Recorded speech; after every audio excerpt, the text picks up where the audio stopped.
Creating reports in ServiceNow allows organizations to analyze and visualize data to gain insights into their IT service management processes.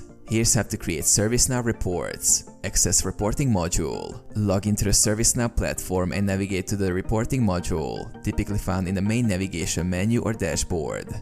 Choose report type. Select the type of report you want to create based on your analysis needs. Common report types include list reports, bar charts, pie charts, and pivot tables. Define data source. Choose the data source for your report, such as incident records, change requests, or service catalog items. Select filters and criteria.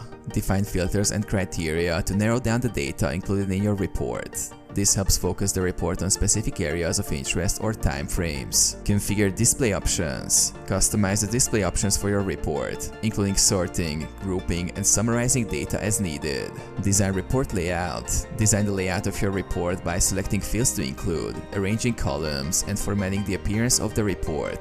Preview and validate. Preview the report to ensure it accurately represents the data and meets your analysis requirements. Validate that the report provides meaningful insights. Save and share. Once satisfied with the report, save it to your ServiceNow instance. You can also share the report with other users or groups within your organization. Schedule automated reports. Set up automated report schedules to generate and distribute reports at regular intervals, ensuring stakeholders receive timely insights.